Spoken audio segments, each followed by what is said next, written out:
Magandang buhay mga ka-shoppers! Thank you for always supporting my videos. Gusto ko lang i-flex ang ating ka-shoppers na viewers from Kuya San Vlog.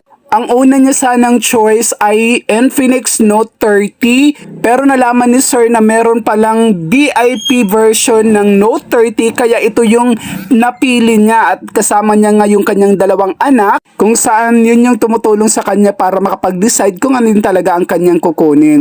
At ang nagwagi ay ang Note 30 VIP Edition worth 13,999. From San Andres nga pala ang ating ka-shoppers na customer.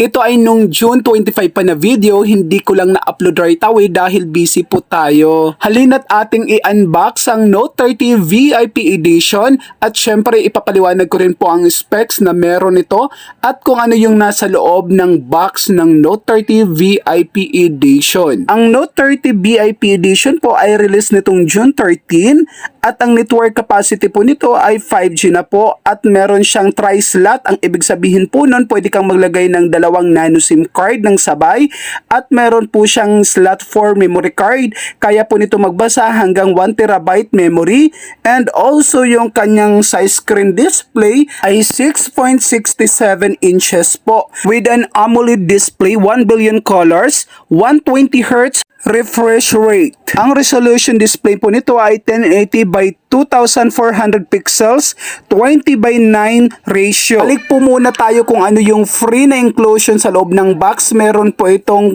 full tempered glass at meron tong hard plastic case at meron siyang wireless charger na 15 watts po. So trinay po ito ng customer natin sa iba't ibang phone nila and fairness gumagana po siya. Pero hindi ko sinasabi na kahit anong phone ay pwede. Try nyo lang po kung magwo-work po. At ito na nga yung appearance ng ating Note 30 VIP Edition. Explain ko lang po yung ginamit dito sa kanyang body. Glass front po ang ginamit. Yung kanyang frame naman po ay plastic at ang kanyang back naman po ay glass. So medyo delikado to kapag nahulog. Kaya mas maganda po kung bibili kayo ng case na talagang pang shockproof po siya. Kasi itong free niya ay plastic and then meron siyang open yung sided niya. Kaya kapag nahulog po pwedeng tumalbog yung cellphone nyo. Kaya make sure na ingatan ng ating cellphone dahil medyo mahal din po ito. Kaya sayang naman kung mababasag lang yung ating phone. At after nga pong ma-activate yung phone, kailangan pong i-check ni customer kung working yung mga apps, lalo na yung mga importanteng application. And also, kailangan i-check nyo po ang cellphone kapag bumibili kayo. Check nyo kung may gas-gas or may dents. Kasi po, sa replacement, maingat po tayo. Dahil kapag nakita naming may gas-gas or dents, yung UP, tapos sasabihin nyo, inong binili ko meron ng ganyan, bakit hindi nyo chinek? Pwedeng hindi na po kayo palitan kahit sabihin nyo yung cellphone is nagluloko. For example, ayaw mag-charge o di kaya may application na hindi gumagana tapos babalik kayo ng within 7 days, nakitaan namin na may gas-gas or dents, hindi na po namin yan papalitan. Kasi nung pina-check namin sa inyo, hindi nyo tiningnan, ibig sabihin po, parang kapabayaan nyo po kasi kailangan po talaga is i-check yon. Kahit sabihin mong may factory defect, kung may gas-gas nga po is hindi na kayang ibalik sa supplier. Okay, so tuloy po tayo sa specs. Naputol tayo kanina sa resolution. Ngayon naman pagdating naman po sa OS or Android version, ito po ay latest version dahil naka 13 XOS na po ito at ang kanyang chipset naman po ay MediaTek Dimensity 8050 6nm. Ang kanyang CPU naman po ay octa-core 1/3.0 GHz, Cortex E7 and 3/2.6 GHz.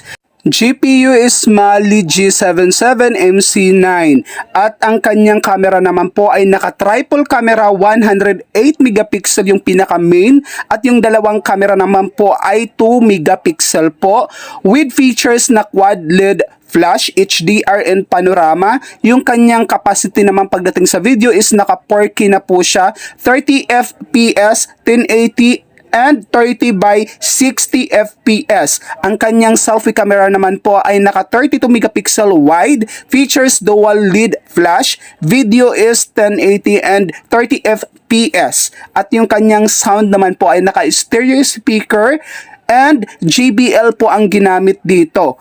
At syempre, fingerprint support na rin po ito at meron tong NFC at ang kanyang battery naman po ay naka 5,000 mAh plus 68 watts ang kanyang charger kaya super bilis po pagdating sa kanyang charger.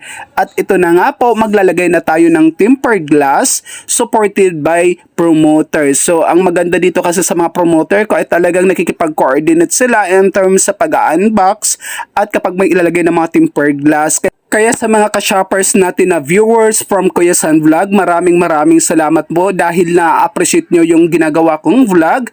Kaya naman sa mga gustong bumisita at nagtitiwala sa aming store, please bisitahin nyo po ang aming store Into Gadgets. Third floor po, dito yan sa Robinson's Place, Manila.